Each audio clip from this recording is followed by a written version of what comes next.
Hello, good morning and welcome. And thank you so much for joining us here live in the studio today. This is going to be an absolute fantastic webinar with some amazing guests who've got lots of top tips, some fantastic secrets to share with you, and also to really make you think about what you need to do to reduce carbon and do it quickly and efficiently as well. In a moment, I'm going to introduce you to our panel who are going to tell you who they are, what they do, where they come from, and we'll learn a little bit more about them. And then we're going to cover that all-important subject, carbon reduction lessons and those quick wins.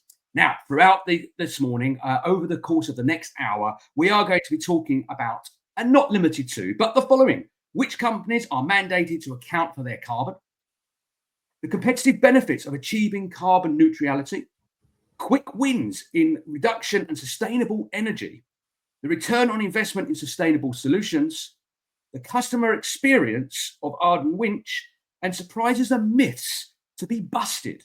And maybe I might tag one more on to the end, which no one knows about here. But why did Spain have their power outage this week? A discussion maybe we can deliberate and debate very soon and later on. Now, wherever you're joining us from, whether you're watching us live on stream and across LinkedIn, or you have signed up to be in our portal for the webinar today, you have the opportunity to put your questions to our professionals. Using the chat, if you've got a question, pop it in the chat, let us know, and we're going to do our best to answer all of your questions over the course of this webinar. We are here to educate, we're here to have a bit of fun. This is live and unscripted, and you never know what might happen as well. So thank you very much once again for joining us. For those that have registered, you will also receive a copy of the recording as soon as this webinar completes. Now, to kick things off, I'm going to jump straight in. I'm going to ask our panel to introduce themselves, tell us who they are. And I'm going to start off with our, with Richard, the Managing Director of Highland Carbon. So over to you, Richard. Tell us a little bit more about you and Highland Carbon. Yes, hi, I'm Richard Clarke. I'm Managing Director of Highland Carbon. My background is that I'm a zoologist. So I worked previously in international conservation and UK afforestation projects. And we focus on the establishment of climate projects which create carbon units, which can be applied to carbon footprint here in the UK. And we also source international offsetting credits around the world in about 80 countries. Fantastic. Thank you, Richard. I'm now going to move on to Kaylee Thompson. Over to you, Kaylee. Tell us a little bit more about you and your role. Thank you. Morning, everybody. My name's Kaylee Thompson, and I'm the Commercial Manager here at Professional Energy People. And I've been in the industry for over 12 years now. And my area of expertise is in energy procurement and account management. Thank you very much, Kaylee. For those that are wondering, we have lost Kaylee's video, but we can still hear her, and hopefully that will come back online in a very short moment. Thank you very much, Kaylee. Jason, over to you. Yeah, so Jason Martin. I'm the energy consultant here at PEP. Background is engineering with a specialisation in controls. I'm also a ESOS lead assessor as well. Thank you very much, Jason. Look forward to hearing more about how you can support our audience this morning. And then finally, Giorgio. Hi, I'm Giorgio. I'm the project manager here at PEP. I work closely with Jason in the EM team. What we do is kind of like identify energy saving initiatives for customers and kind of like put some like savings to them, kind of on both financial and carbon side. Brilliant. Thank you, Giorgio. And for those that are aware here, Giorgio, Kaylee and Jason all work within PEP, and they're all within the same building, scattered throughout the office this morning. And I'm going to jump back to Richard. Richard, now this is the second in the series of webinars that we're putting together to educate, to bring our audience up to speed of what's happening out there in the big wide world. Why is it important that we share this information? Why are we doing these webinars?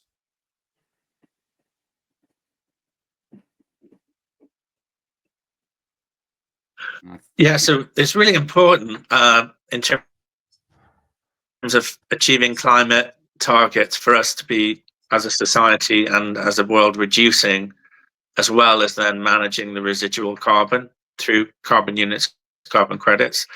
Highland Carbon's business is in the end of that chain, which is the carbon unit supply. which is why we brought in professional energy people here today, because their expertise is really on the front end, which is the measuring, the baselining, and reducing. So they're one of the companies that we refer people to when they're on their journey, although some companies contact us directly when they've finished their journey or if they've worked this through in-house. But we want to make sure we expand our service to all businesses, hence our collaboration. Fantastic. Yeah, collaboration, absolutely key in everything we do in this world. Partnerships, collaboration, working together, supporting each other. And obviously this today is important, not just for businesses, but for everybody, because it's important that we look after our planet, we look after the future and how we are going to move and develop moving forwards. So if you're running a business, you're hopefully going to learn lots and have lots of great takeaways today, but I'm guaranteeing you and pretty assure you a lot of the information that's going to be shared this morning will be absolutely vital for personal sustainability as well. And we do have lots of great topics to cover this morning, lots of questions to ask our fantastic panel. And I'm going to kick off with our first question. Do remember, if you've got a question, pop it in the chat for us, and we will pick up that throughout this morning as well. So I'm going to come to Jason first. And Jason, I suppose the question being here, which companies are mandated to measure their carbon footprint? Is it all businesses, small, medium, large, corporate? Who has to do this? Yeah. So legal obligations within the UK for companies is there's really only two pieces of legislation that's out there, and that's ESOS and SECAR. So SECAR is the streamlined energy and carbon reporting, and ESOS is the energy and savings opportunity scheme. These are really aimed at the larger companies out there with a threshold of 250 employees or more and a turnover of 44 million. So really aimed at the bigger companies. But what I found is the smaller companies are being brought in because the bigger companies are asking them for their scope 3 emissions. So there is still an emphasis on small to medium sized companies to do the carbon footprint and get a carbon management plan in place because the bigger companies are asking for it. Yeah, and I think that's important, isn't it? We've got big organisations, but we do have supply chains, and that filters all the way down. And, you know, I'm a small business owner, a multiple small business owner, and it's those small businesses that play a vital role in the economy, not just the UK economy, the global economy. So accountability has to be at all levels, surely, Jason? Yeah, sure. You know, this is it. We advise sort of everybody really to get a grip of their carbon footprint, and you know, just see where they are is the first step. See what their actual carbon footprint is per year, and then work from there. Brilliant. Thank you very much, Jason. We will come back to you. We've got lots more questions to put in your direction, but I'm going to come over to Giorgio here. And I think, again, this is a kind of following on from Jason's question. Why is energy management becoming such a critical focus for all businesses today? I think there's a couple of reasons, and kind of like the first one is kind of the rise in energy costs. Energy has become quite significant operational expense for many businesses, kind of with recent years with the spikes and everything like that. And as a result, businesses are starting to prioritize energy efficiency as a direct way to reduce those operational costs. Proactively managing energy use also provides protection against future energy price fluctuation and potential supply disruptions. But then secondly, kind of the supply chain and regulatory pressure to cut carbon emissions. Recently, there's been a growing pressure from both regulations and corporate clients for businesses to demonstrate concrete action towards reducing the carbon footprint. And this is being driven by global sustainability goals, consumer expectations, and emerging regulations, kind of like CBAM, that's come out in recent years. And as a result, companies are being asked not only to set clear net zero targets, but also prove their progress through transparent and accurate reporting. Yeah, and I'm sure we're going to come on to this in a little while, Giorgio, but, you know, I suppose we're going to talk about how can we do some of these things, regardless of company size. Look, corporates have a big team around them. It's much easier for a large organisation to put into place this, you know, follow the legislation that's there and, you know, put into place from guidance that's shared with them and map it all out. But as a small business owner, okay, might be a one-man band working from home or a small retail outlet, it's much tougher. It's much harder. We don't have all that great resource around us, all those people to help us. Is that something that PEP advise on, along with Richard? How do we get this information and collate it and make it work for us? Yeah, so like I said, here at PEP and at Highland Carbon, this is what we do. So it's kind of, there is people out there who offer that advice, that consultancy, and definitely like reach out, get chatting with them, and make sure that you're getting what you need, because there could be a lot of misinformation out there that people think that they need to go for, but what you need to make sure is that you're actually doing right for your business. You're not going for something that's a lot large. So like with Jason saying, with ESOS, with 250 employees, people might hear about ESOS and think they have to comply, but it's having that chat with people and making sure that what you need to do is actually right for your company. Yeah, and we'll take a bit of a deeper dive into that later and think and look at some of those things that could be done. But I suppose it's important, thank you, Giorgio, it's important to understand what these challenges look like. And I'm going to come across to Kaylee, and Kaylee, we can see you're back on the big screen with us now, so that's brilliant. But what are some of these biggest energy challenges that the UK companies are now facing? And what are those impacts on cost and sustainability? It kind of follows on very neatly from Giorgio's answers. Yeah, one word really, cost. So prior to March 2020, when the COVID pandemic hit, energy prices had been relatively stable for quite a few years, and they weren't necessarily seen as a major overhead for most businesses. That all changed in 2021, of course, when we experienced the energy crisis. And as most of the people on this webinar have probably experienced, this has now become a huge issue and a huge overhead for businesses. Current outlook for energy prices is still very volatile, and as you can imagine, is mainly driven by geopolitical news. Traders and analysts are viewing the market as being on a bit of a tipping point.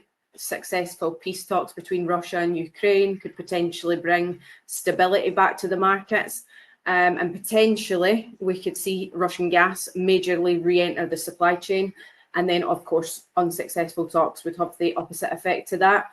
So obviously it's a bit of the same answer of what Giorgio said. You know, the more you put into looking at what you're using and making sure you reduce your waste, you reduce, you know, what you consume, and hopefully bring down that cost for your business. Yeah, brilliant. Now, I have got here, Kaylee, a quick graph. Could you just give us a quick overview of this? Yeah, no problem. So obviously you've got the spikes there, which were the energy crisis. Now, I'm not going to go too much into information on this, but I just want to put it in a bit of perspective. If anybody's got any questions, you can pop them in the chat. So prior to COVID, electricity traded around £40 per megawatt hour. So that's like 4p per kilowatt hour. That's the commodity cost. So you were looking at getting a rate of round about 8 to 10p per kilowatt hour. During the energy crisis, it rose to nearly 90p per kilowatt hour for commodity alone. And with gas, it traded around £1 per kilowatt hour, sometimes lower than that, to be honest. And at the peak of the energy crisis, it rose to 27.3 per kilowatt hour. As you can imagine, it was just a massive issue. Obviously, we've come way down from those high prices, but we're still certainly nowhere near where prices were prior to COVID. Yeah, even as a consumer in my home, I saw these spikes. You know, the cost of energy. Literally going up and up and up. And as an EV driver, that impacted me. It wasn't as competitive, but I have now seen a kind of reduction, as you were just explaining, and the costs are driven down as well. Do you think, and there's no kind of silver bullet for this, and I know you don't have a crystal ball, but do you see those energy prices increasing, decreasing, or staying about the same, maybe in the next couple of years? Because we have seen a slight increase recently, haven't we? Yeah, you've got two elements that make up your energy rate effectively. You've got the non-commodity rate and you've got the commodity rate. I personally think that the commodity rate can drop a little bit more, and we're already seeing in the news that in July, domestic users will probably see a reduction in their prices because the cap's going to fall again. Fall once again. It went up last time. So that indicates that there could be some good news. But you've got to remember the domestic market works in arrears, if that makes sense. But I can definitely see the market slowly coming down slightly. On the non-commodity side, that is basically all the charges that help us run our grid, our infrastructure. And because grids want to upgrade that infrastructure to, you know, be able to take on the likes of EV charging points and electrified heating, somebody's got to pay for that, and it's going to be us. So we'll see those costs most likely rise. So as a whole, I could probably say it's, you know, we are where we are. we might see them dip slightly with commodity, but I think overall it'll be fairly plateaued over the next 6 to 12 months. That's just my personal opinion, though. Like you say, I don't have a crystal ball, unfortunately. I'd be a millionaire if I did. And if we did, we'd all be very rich and very happy. Well, maybe not so much happy, but we'd be very rich, wouldn't we? We had that crystal ball.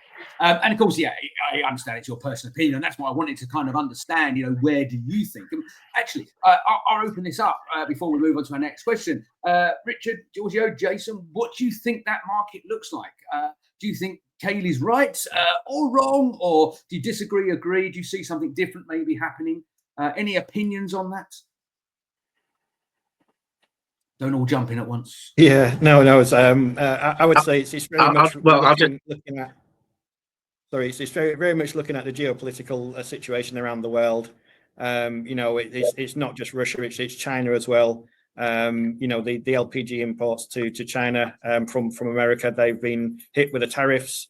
So yes, it's very much looking at what's happening on that geopolitical stage. Yeah, no, thank you, Jason. Richard, you was going to mention as well. Over to you, Richard. Sorry about that. Yes, I think one of the challenges, and I'm not an expert in the energy market, so I'm looking in from the outside, is that renewable energy is pegged at the backup generating costs. So there's been a lot of investment in wind power. I think in Scotland it's around 85% of the energy, but that saving hasn't come through because of the way the market works. So changes to the market, commodity rates would be helpful. Yeah. Let's just very quickly talk a little bit about this renewable energy. You know, wind power, solar farms and stuff like that. Now, look, there's no one can debate it's a good thing. It's a great thing for the environment. You know, it's producing greener, cleaner, hopefully cheaper electricity as time ticks on. But it also does have some of its challenges. Where, and again, this is very open here to who maybe want to jump in. Where do you see ourselves with that at the moment? So I might touch on the Spanish issue that happened. We'll tag that on to the end of the show. But, you know, I assume it's a very good thing because it's cleaner, greener and reducing costs. But is it going to cause other challenges, do you fear? Yes, definitely. I would say it's the as Kaylee alluded to, it's infrastructure.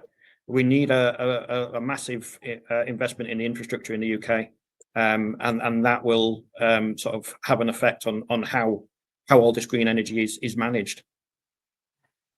Yeah, no, absolutely. And again, I've read an article. I'm not a Daily Telegraph reader, but I do subscribe and pick up a few stories. And I read one a couple of days ago that actually said we had some technical issues here in the UK where our electricity comes from the likes of the Nordics and is piped in, where there was an outage. It didn't have any great effect, but it was offline for about 11 hours. And I can't remember what the cable was called, by the way. This is my lack of knowledge, but there's a particular cable that comes across from the Nordics into the UK, and that went down for about 11 hours where that supply was coming from. Do we see that as a challenge as well? Obviously, we're buying a lot of electricity in, a lot of energy into the country. Is that something we maybe as a country need to work upon and make sure we're producing enough to stand on our own 2 feet as well? Yeah, well, definitely. There's talk around expanding our nuclear power plants, and that goes back to Boris Johnson. But the time it takes for that to come online and be useful is a hell of a long time. It's still sort of in that design stage at the moment, but yes, to be resilient as a country, we need to think about things like that. Yeah. Could I chime in and just say that when I was in university, which was a very long time ago, and I didn't have grey hair, we talked about the hard and soft option in the energy market and micro generation. And I think a lot of the conversation is around, centralized major energy solutions, and I think that's maybe part of the reason why you see the outages in Spain and other resilience issues. And micro generation can really help to insulate a company from that if they're generating their own energy. And since we've moved on a lot since my university days and have battery storage solutions on site, then that can bridge the supply issues. It's not my area of expertise, but I think it's just generally those two big areas, localized independent generation versus plug into the whole grid. Yeah, I like that, Richard. Most definitely. As an engineer, but I've always questioned in your homes, for instance, why do we have 240 volts? The lighting could run off, a lot lower voltage. And the only real thing in a home that needs that high voltage is if you've got an electric cooker or a heat pump. So we could micro generate at home level if we find an alternative to them too. We are getting better at that, correct, Jason? So where new homes are being built, most new homes now, I think it becomes statutory. They have to be installed with an EV charging point and solar panels. And I think I'm not going to quote here, but I believe heat pumps are now kind of the go-to. So gas boilers are no longer. A new home is built with heat pump. I might be totally wrong there, so please do correct me. But we're building more sustainable projects, and not just in residential, but in commercial as well. So it goes back to what Richard was saying, when we're building or upgrading maybe as well, we can now install our own kind of solar panels on the roof of the building, maybe have our own wind generators. And the key is, it's about generating that power, but that's great if you're using it when you generate it. It's great if you can sell it back to the grid. But more importantly, which Richard just meant, is about storing it. And now, battery storage solutions have come on in leaps and bounds. And, we won't bring Elon Musk into the conversation here, but let's be honest, he did kind of create a lot of this, awesome battery storage solutions, and others have, followed alike. So it is a changing platform now. We can capture this and store it and have this micro environment. Yeah, most definitely. But I say it still comes back down to management. There's still that sort of 5 o'clock peak where everybody comes home from work and wants to cook the tea or to boil a kettle or something. So it's still, management of the grid is still very important. Brilliant. Thank you, Jason. Thank you, Richard, for those. Let's move on. There's still lots of more questions to cover. Do remember, if you've got a question, pop it into the chat, and we will do our best to pick up and answer some of those as we work our way through. So, Giorgio, I'm going to fly back over to you. So PEP works with businesses to optimize their energy efficiency. Obviously, we've picked up on that already. But what are the most common mistakes? Or this could go on forever, couldn't it? What are the most common mistakes that people are making when managing their energy efficiency? Yeah, I think it could go on quite a fair bit, but I think kind of one of the main reasons is kind of ignoring the energy data and the analytics. Without collecting and analysing energy data, business could be missing out on valuable insights that could identify inefficiency, peak demand patterns, and opportunities for cost savings. And kind of data-driven energy management is essential for making informed decisions, setting realistic efficiency targets, and measuring the progress kind of over the time. And then possibly another oversight that we quite see is kind of the lack of understanding of the energy baseload. Understanding the minimum amount of energy that is consistently required to operate. Failing to identify and analyse the baseload could result in overestimating energy needs, improper sizing of equipment, running systems inefficiently during non-peak hours, and kind of understanding the baseload helps businesses optimise their operations, choose the right energy solutions, and kind of avoid that unnecessary energy consumption during low demand periods. Yeah, and just pick up on a few bits there. Just thinking, because everybody can kind of imagine this: if you're charging your EV at home, if you're doing your daily washing load in the washing machine or tumble drying or whatever it might be, if we're doing that at peak periods, then we're going to pay a higher fee for that. And also, as Jason just mentioned, if we're doing it at 5 o'clock, that's when there's more demand than ever because people are coming home and turning the ovens on and doing all their cooking. But if we can plan, and this is the same for businesses where I'm going here, we can think about our energy use, if we can plan when we utilize that energy, we can reduce cost, okay, for us as a business or us as a homeowner, but we can also reduce the requirement on the grid as well. So planning is key here, isn't it? Even in a business, planning when certain aspects of that business need to use that energy most. Yeah, definitely. I think, like I said, the planning is the key thing, because you can expect to kind of like domestically, like the washing machine, put it on like a timer or something like that, kind of having that planned out and kind of spreading that all your usage across throughout the day. So it's just that less demand on the grid, and kind of it gives like that equal share throughout the day. Yeah, exactly. And they definitely are looking to diversify the tariff times, especially commercially. So again, I won't go into this too much. If anybody wants more information, please feel free to drop me an email. But we're currently going through a market-wide half-hourly rollout at the minute, where every commercial business within the next, I think it's 3 to 5 years, will be converted to a half-hourly meter, which basically means your meter will be read every half an hour. They're doing that because they are eventually going to change the way that they charge you. So at the minute, the absolute most tariff prices you've got is a day, night, an evening and weekend rate. I think there's nothing set in stone at the minute, but, we liaise with a lot of the suppliers who are right up there with the knowledge. And at the minute, what they're saying is basically you're going to be incentivized to basically not use anything during certain times, i.e. peak times. So that rate, during the day will be much, much less than what it is at the minute. But again, that's like a 5-year plan, but it's just to put that on everybody's radar.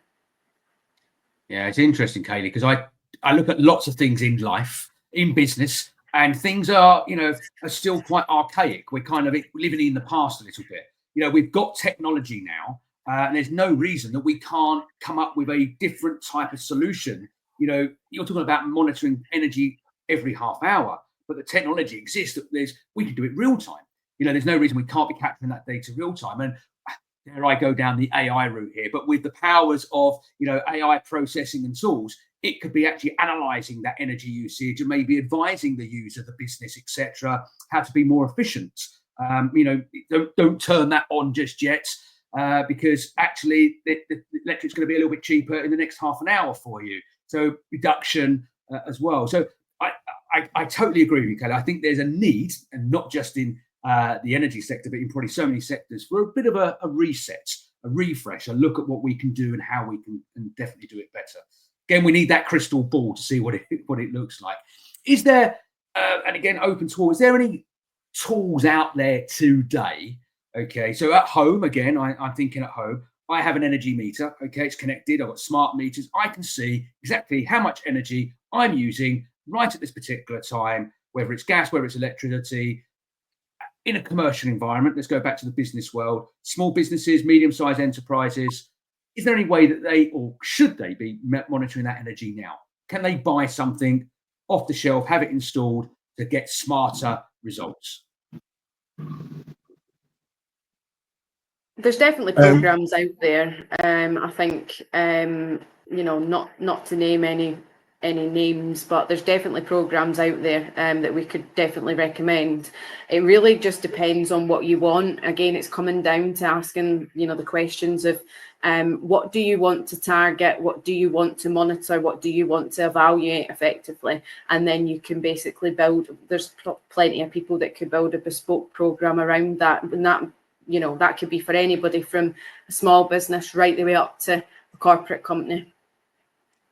If I could add to that, please. So yeah, from a controls background, sort of a BEMS, so a building energy management system, not only controls when things come on and off and temperature and things like that, but it also can control the energy usage. So it'll monitor the meters to see when the peak energy is being used and control your HVAC equipment accordingly. So either at times of high tariffs, you can back off your air conditioning units, your air handling units, that type of thing. But again, as Kaylee said, these are bespoke. and they really aim for sort of bigger buildings, bigger commercial usages. Yeah, I get that from a commercial point of view. A BMS system can manage that building, give them good insights, understanding what's using energy and stuff like that. So that's is a fabulous solution. Obviously, cost prohibitive to smaller businesses and organisations and stuff like that. But even in like hotels, when I stay in certain hotels, the HVAC system's connected to the windows and doors. So if you've got sliding doors because you're ground floor, or you've got a balcony, you open it, the HVAC will reduce or turn off altogether. So you're not then producing cold air and then just letting it disappear out the door into the hot air. So there's little things like this. Just on that subject, what can all businesses, and maybe a home as well, things that we can do? Now, an obvious one to me, because we hear it a lot, get rid of the traditional light bulbs, replace them with LEDs, much more efficient. Goes back to what you were saying, Jason. You don't need to, to have high powered to run lighting systems. That could be very low voltage stuff now. What other things could businesses consider today to invest in?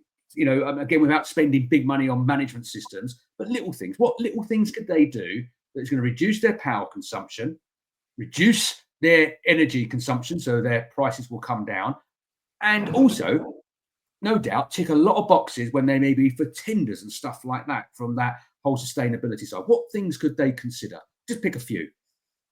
I've got two, and it happens every single time. So I've also got a level 1 energy management qualification, so I do some audits as well. And when I go into buildings, the two things that I could pretty much guarantee every single place does is there's no toilets in places that aren't used very often, which massively can reduce your lighting bill. And the second one, and this is, I suppose, selling it money for like a BMS or anything like that, is just manually doing it. But you go into buildings and it's like a day like today, 20 degrees outside, and they've still got their radiators on because it's not on a timer, and I suppose those things are quite cheap, timers, thermostats, that kind of thing. But yeah, those are my two things. And I think kind of following similar to what Kaylee said, kind of with your heating, it's kind of like the outside air temperature sensor. So kind of what it does is it incorporates kind of the outside temperature and then adjusts the boiler's output in accordance. So making sure, like a weather like today, it's not pumping out on like 24 degrees and stuff like that, or like as the kind of outside temperature drops that lower, the boilers start ramping up type of thing. Yeah, absolutely. Of course, everybody. If I could chime in, David, some of the companies who I talk to who come to me for the carbon offsetting at the end of their journey or while they're in parallel reducing, the vast majority of their energy usage can be one element. It could be, if you think about the Scotch industry, for example, we have a Scotch company client, they have to use distillation. So there's a lot of energy that goes into that process. So if they crack that one thing, they can crack most of it by far and have a huge win. So I know we're talking about big companies and complex building management solutions and so on, but sometimes small companies have a massive carbon footprint, and they can undertake a few things that achieves a huge impact. Yeah, and sometimes it's the small wins, isn't it? It's the small 1% change that can have big outputs. So yeah, I suppose it's analysing and working with someone that can analyse what your energy consumption looks like, why it's being consumed, and how it could be adjusted and reduced more efficiently to give better outputs and make those cost savings as well.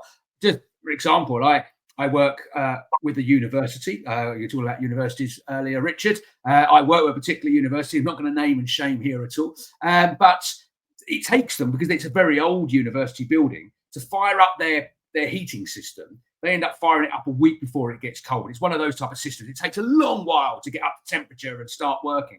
So what happens is, like now it's warmed up. They don't want to turn it off because next week might be a bit chilly. They're looking at the weather forecast and it's going to drop. So they end up, when you go into this university, it's boiling hot inside. All the windows are open because the pupils or the students are melting. And of course, that is just, ludicrous at the end of the day. But for them to get to where they need to be, probably needs a significant investment in their own infrastructure. replacing. So these are, I think, some of the challenges. Yes, it sounds like the university that I attended, they had secondary heating, which was the steam off the power generation that ran in great tunnels under the whole campus. And yeah, there's ways of shutting those things off, but I know what you mean. They take a while to get to power up. Brilliant. Okay, let's move on. Still got lots of questions to cover here this morning. So coming back to you, Jason, how can companies balance energy efficiency with the pressures of operational demands and business growth? Well, there's a question and a half. Yeah, well, this is where you really need a good energy manager, sort of in-house. And what I'd be saying there is giving them the energy budget to play with. So the first stage is identifying what you have to do to save energy. That will come up with some like low-lying fruit, some really low paybacks, less than a year sometimes. And when it's less than a year, you can save that money, you reinvest that money that you've saved into other initiatives. You do need buy-in by the board, which can be a struggle, because I've come up against that. There's different budgets. Somebody holds all the energy budget, and that's different to the energy management budget. So there is internal discussions to have. But yes, some energy efficiency measures can pay for themselves, and then the saving from that can go into the more expensive energy saving measures.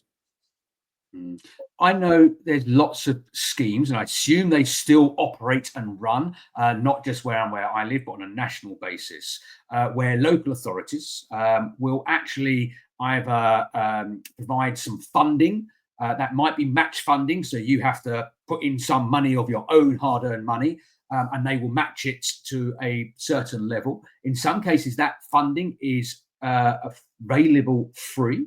I know in my local authority, they're giving up to £10,000 through application to become more energy efficient and to reduce your carbon footprint. But you have to obviously give a plan. You can't just get the money and then go on holiday to the Caribbean. You need to obviously demonstrate how that's going to be used. And then once you implement that, they will actually give you that money back. So sometimes it's a bit of a catch-22, because you need the money up front to invest and then you claw it back. Sometimes, as long as you give them a good report and demonstrate what you're doing, they will fund it at each stage as well, as long as you can provide copies of all the paperwork. Is there, again, I know it will change throughout the land, from England, Wales and Scotland into Northern Ireland, but is there any schemes that you are aware of, or how can people find out more? For me, it would be phone up the local authority, the local council, and say, what can you help me with? But have you got any better suggestions that people could do to learn more? There's a really good, go on, sorry, Kaylee.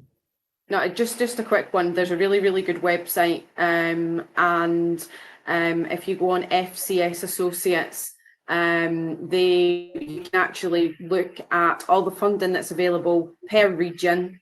So you don't get cross wires, just in case you're in Nottingham and you're looking at, West Yorkshire or whatever. And you also get the national ones as well. I don't know of any major ones at this moment in time, but it's always worth looking on there before you start a project. Thank you, Kaylee. Jason. Yeah, we're waiting. So we work quite closely with Sheffield City Council on the levelling up grants. But since the new government has come in, we're waiting for them, how they're going to respond to the same challenges. So yeah, we're really waiting for that money to trickle down to local government, and then we'll have more idea of what grants are out there.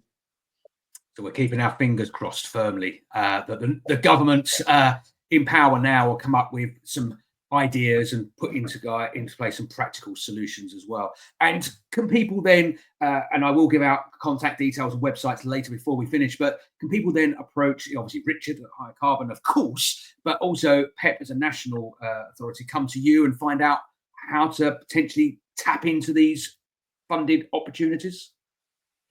Yeah, absolutely. Yeah, just we deal with, like I say, we've worked with a lot of local authorities actually providing the energy audits and support in the past.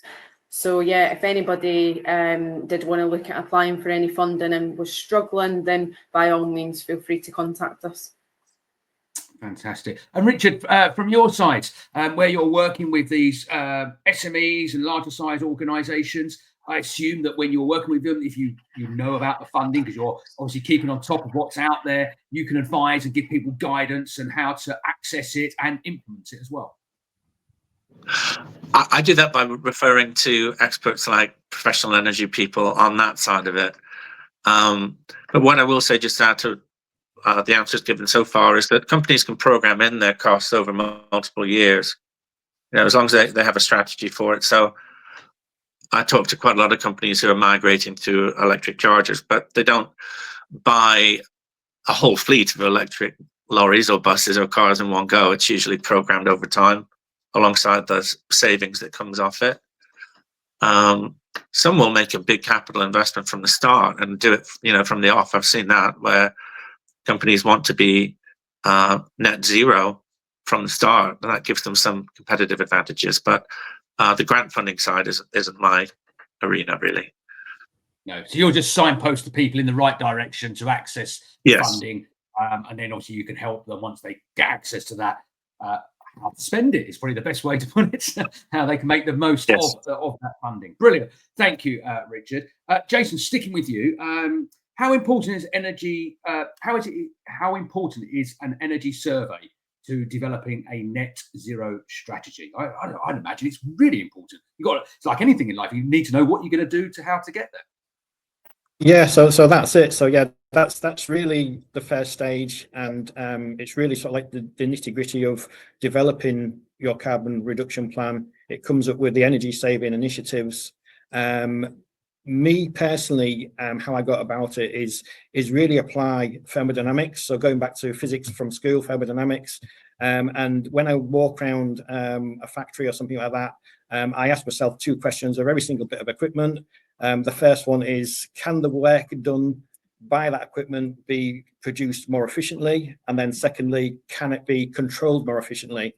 So for instance, if you take an example of lights, you can change a fluorescent to an LED. That's changing what they do. The work done is still the same, but it's more efficient. And then the control side of it is putting a PIR on there, so you're controlling it better. And them 2 questions can be applied to every single piece of equipment in a building.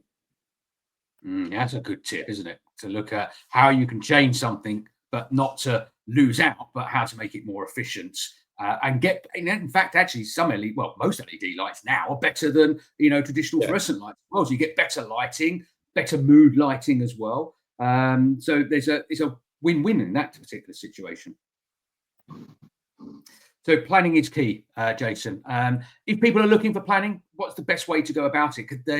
Is there documentation they can download and kind of do their own work through planning as a team or as an individual? I walk around their own workshop, their own premises, and kind of tick off some of those questions. Yeah, I mean the first thing. Yeah, so the first thing I would say is, so if you've got a maintenance team, ask them. They know what is wrong with their buildings, their process, and they pretty much know how to make it more efficient. It's just that before they haven't gone ahead because of prices, the cost of things. So if you put that sort of cost saving on it or carbon saving on it, then sort of the people focus on the more positive of it. So yeah, ask your maintenance people. Yeah, good advice there. There's a question coming in from Greg Palmer. Thank you, Greg, for reaching out. I would say that approach works towards a process and not just equipment as well. So, yeah, I think it does, doesn't it? It's not just about the equipment that's in a premises or at a particular location. It's the whole process building towards that. Any comments on that from yourself there, Jason? Completely wholehearted agree. It's the whole process. It's the pieces of equipment attached to each other. So it's the individual equipment and then looking at the process as a whole. Yeah, brilliant. Thank you very much again for that question there, Greg. If, like Greg, you want to pop a question into our expert panelists here this morning, please do so. We won't catch them out, I'm sure. They're on the ball on a Wednesday morning. They know their tomatoes, as one would say. In that case, I'm going to come to Giorgio. So, Giorgio, what role does renewable energy play in business energy management, and how can businesses integrate it efficiently and effectively? So sources of renewable and sustainable energy can first make the operation as a whole more efficient. So like following on from Jason with the energy audit, there's possibly quite a lot there that's gone amiss that people are not fully aware of, or there's them low-hanging fruits. So it might be that there is them quick wins that people should jump on, because like Jason was saying previously, you can then ring fence that finance that you do save, say if it's under a year payback, ring fence that and definitely source it back into the further down for the more expensive. And then kind of improving your kind of sustainability on the renewables. This will help you be less dependent on the grid. So like, as we discussed previously with the spikes in energy costs, it means you're less dependent on that. So if there is any price increase, you're kind of generating yourself. But secondly, switching can have a big significant impact on kind of the company's carbon footprint altogether. Yeah, absolutely. And I just want to touch on one thing here. Lots of businesses go for tenders, not just at public sector, but also within the private sector. And I think most people are aware now that most tenders are not, weighted towards the cost. The cost is a proportion or a scoring mechanism of that tender.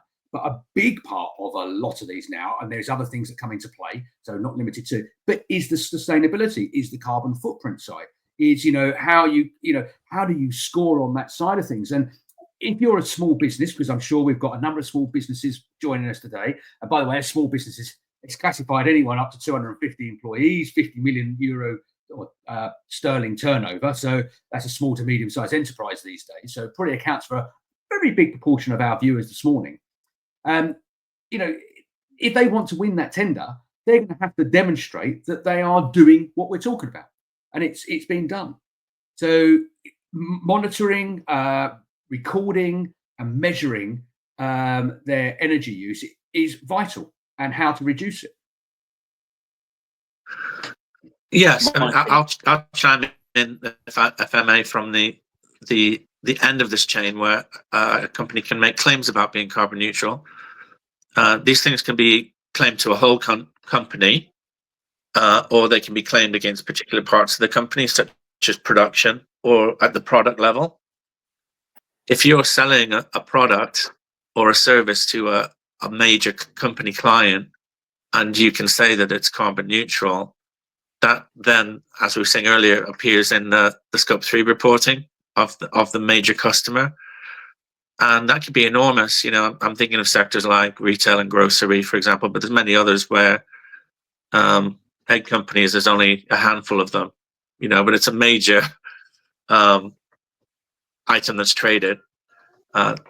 Just for example, so going back to the Scotch company that we work with, they're called Nicneen, and they launched as a sustainable company. So they use wonky glass, which is green and brown mixed together. It has bubbles in it, and they describe it as their wonky bottles. And they have their micro generation on site. So they were the first Scotch company to produce Scotch carbon neutral.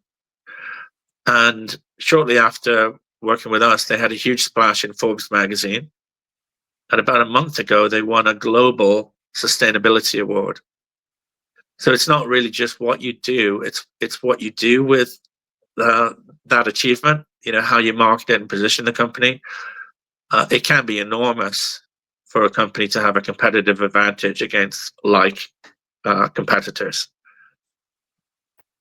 Yeah. Richard, you don't have to, but why not name drop? If you wish to do so, name drop the Scotch company you're working with. Give them a good shout out and celebrate the great work they're doing. You never know, it might bring another Scotch company to you as well. Yes, they're called Nicneen. We actually work with a number of different companies, gin and Scotch, but Nicneen is the one I'm talking about. So it begins with an N, which is the feminine, I'm told, and the name relates to some goddess. And it was because the company was founded by a woman and run by women. And they've just done brilliantly. They're growing leaps and bounds every year, getting a lot of coverage in magazines and pick up in retail and so on. So it's worked really well for them. We have other companies that have carbon neutral furniture or engineered items that they sell or produce, for example. So it can be enormous. But it's really about the narrative and how the company's going to use that narrative in their reporting and sales materials. If they're bidding for major contracts in the public sector, it can be absolutely key that can be a requirement, for companies in, I don't know, transport, for example. Yeah, I think I'll just jump in there. Sorry. It's worth noting that anybody now that wants to bid for any NHS work, railway work, or anything like that will now require a document which is called a PPN 0621, and that needs to be completed and uploaded with your bid. And if you don't have it, there's no point in you starting that bid, because it's a massive amount of the points that you need to be successful. And again, that's something that PEP have done for a couple of customers now, and we've never once had anybody complain that it wasn't right and didn't get through. So brilliant. And just remind us of that, Kaylee, PPN 6201. Did I get that right? So P for Papa, N for November, 06/21. I was close, got the numbers in the wrong order. Brilliant. Thank you very much for that.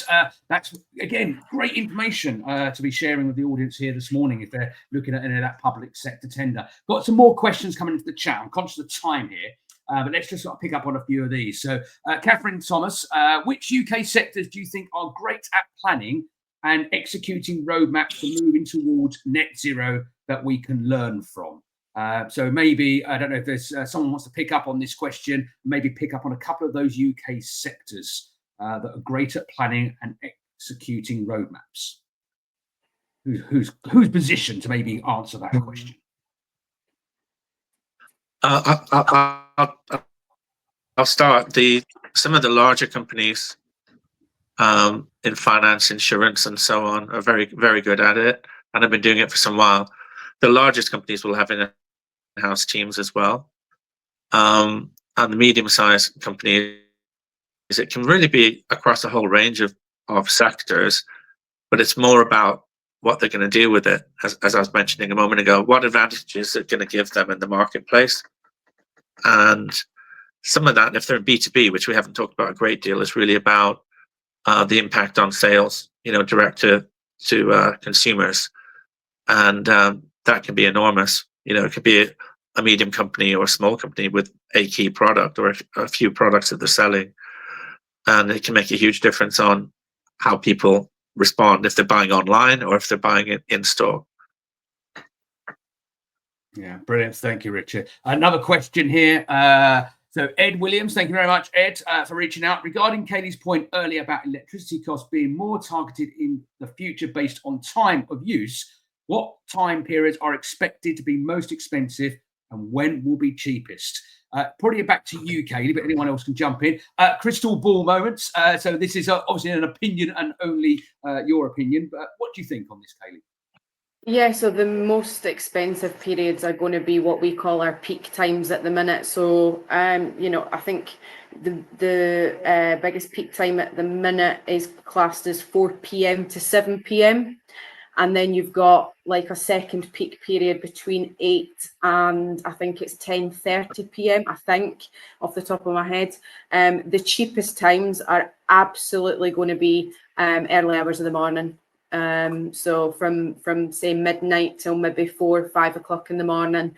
We've actually already had a couple of conversations with people. Again, this was in the energy crisis. We actually had a couple of customers that actually moved their shift pattern because the difference between the day rate and the night rate was so substantial. It was cheaper to pay their employees the nighttime premium and have their production line running at that time rather than the day rate, all because of energy. So there will need to be some kind of flexibility there, I think. But like I said, we're looking at that 3 to 5 years down the line, but it's worth just putting it on your radar. Brilliant. Thank you, Kaylee. Yeah, I know of when energy costs did spike, dry cleaners. And where they're running washing machines, industrial washing machines and tumble dryers and very energy hungry devices, they had to pivot and they had to basically do all of that hard work during the night hours because running it during the day, it actually meant they'd be charging £10 to wash a single shirt if they was price it against the energy cost at the time. But by shifting and working through the night, they could combat and keep the cost as low as possible. So sometimes we have to think a little bit out the box, maybe look at different times, as you're suggesting, when we can do those particular operations when the energy is going to be hopefully cheaper and remain cheaper as well, or more cost effective. One final question before we move back to our scripted questions. Back in from Greg again. And how you've lost me, Greg, but this might mean something to the experts here. Is there still concern over Scope 3 emissions and the potential for quite fast overlapping data? Now, I'm lost, but hopefully one of you can pick up and respond to Greg's question there. Yeah, sure. So yeah, Scope 3 is still very difficult to pin down. The definitions are there from greenhousegas.org. There is 15 categories of Scope 3. There is also an entire industry building up around verification of Scope 3 emissions as well, to stop this overlapping of data. But to bring it back to more simplified for people who don't know, what I say is Scope 1 and 2, Scope 3 is somebody else's Scope 1 and 2 emissions. So it's really asking your supply chain what are their Scope 1 and 2. And this goes back to my point that I made at the start, is the bigger companies are asking the smaller companies what are their emissions. So yes, there is.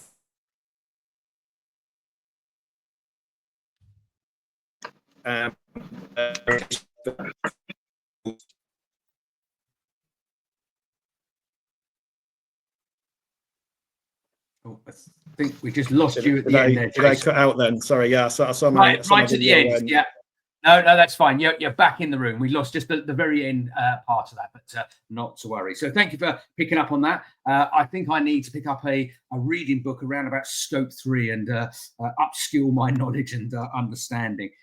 Let's get back to some of the questions that we've got here. We're getting very close to wrapping up today. But another question coming back to you, Jason. Supply chains are requesting carbon reduction plans. What are the key steps for putting these plans into place? So yeah, the first step is calculate your carbon footprint. So again, you need to measure your energy usage. If you can't. Oh no, I think we're losing you again, Jason. We might ask one of the others to pick that up. Yeah. Let's see if Jason comes back. What we'll do is we'll hold that question. Jason's got a little bit longer to think about it and be able to respond to it. So, Richard, I'm going to come to you.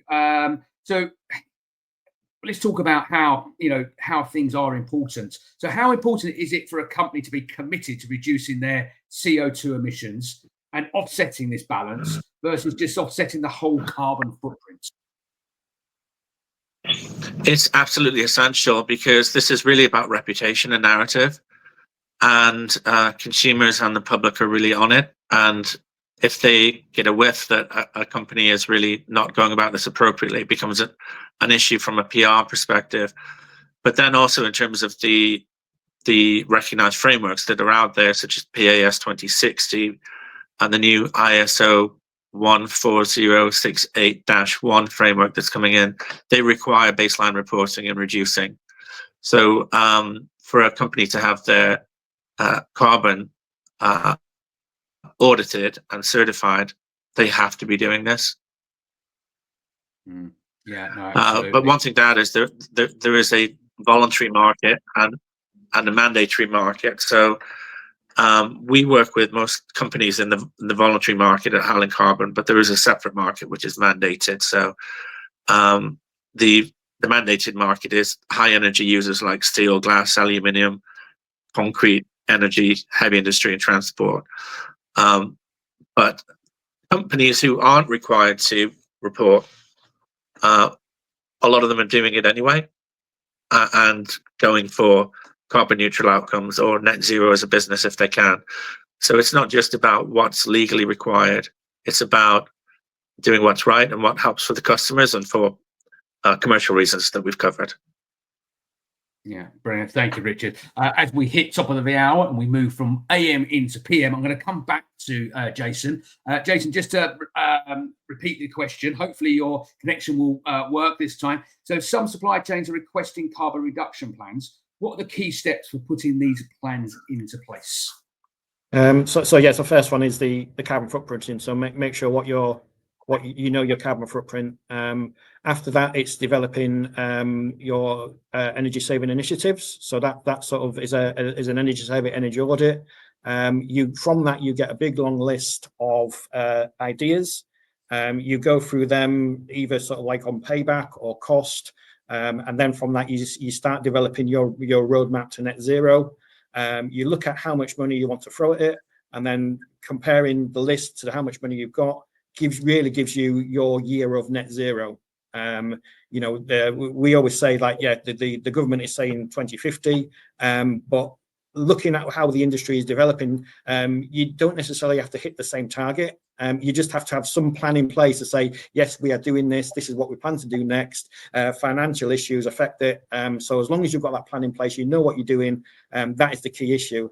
And also, once you've got that plan, you'll finally get to a point where you'll have some really expensive energy saving initiatives.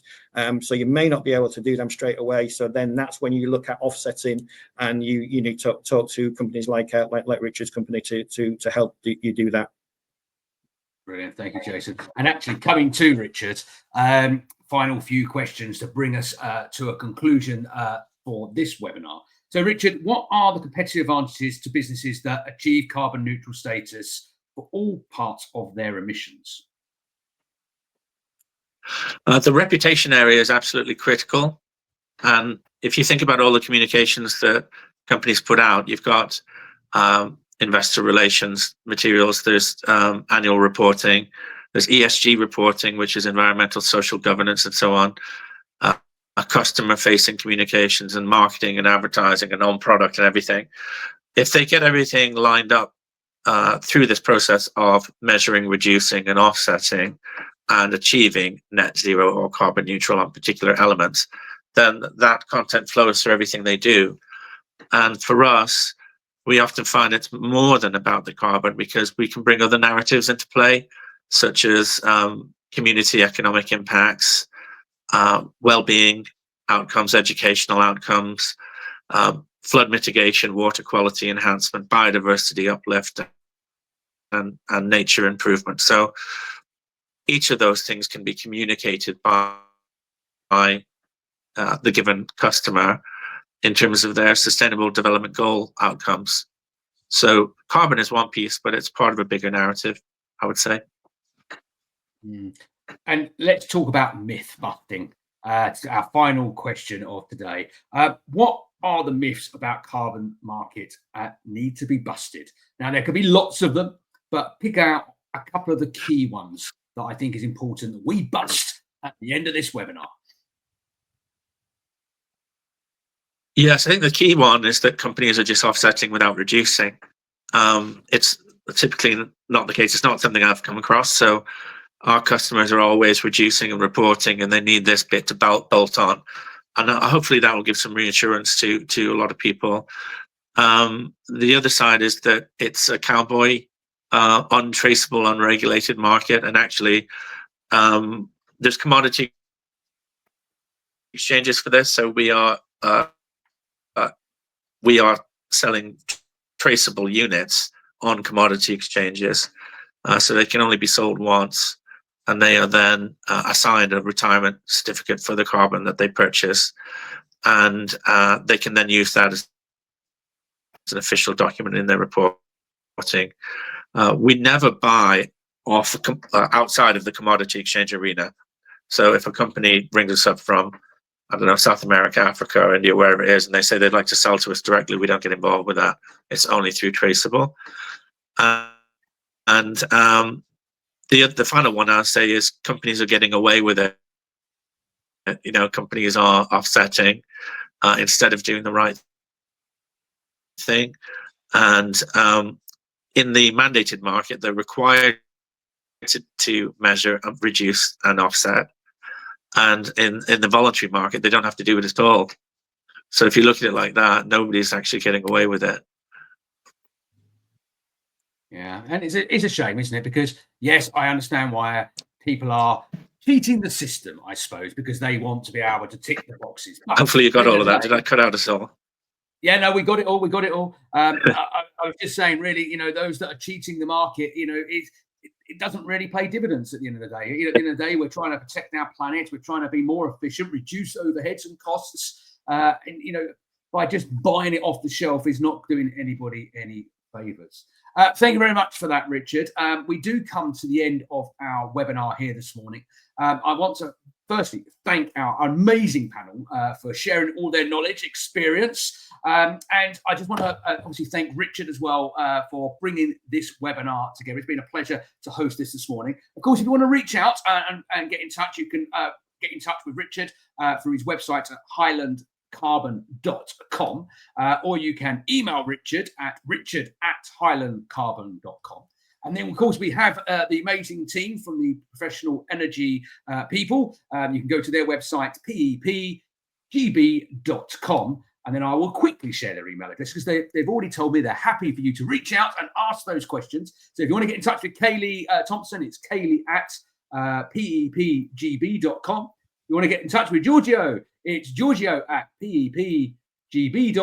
And then finally, Jason is Jason at pepgb.com. So they are a knowledge of resource. So if you do want to find out more, do reach out to them, pop an email over to them. I'm sure you'll find them all on the LinkedIn network as well, and you can connect with them and follow, obviously, their knowledge and experience. And yeah, it's just been an absolute pleasure having you all here this morning. So thank you very much for sharing with the audience. Thank you for everybody joining us here live this morning. This has been recorded and will be uploaded onto the YouTube channel. It will stay on LinkedIn if you're watching us on LinkedIn. And for those that signed up and joined this morning, you will also get a copy of the recording in your mailbox within about 5 to 10 minutes time. So you can jump back in, get to that all important information and rewatch all the magic unfold yet again. So thank you very much for joining us. We will see you next time here. It's goodbye from me and from our fantastic panel. Say goodbye, guys. See you. Thank you. Bye. Thank you all. See you soon. Thanks a lot. Bye-bye now.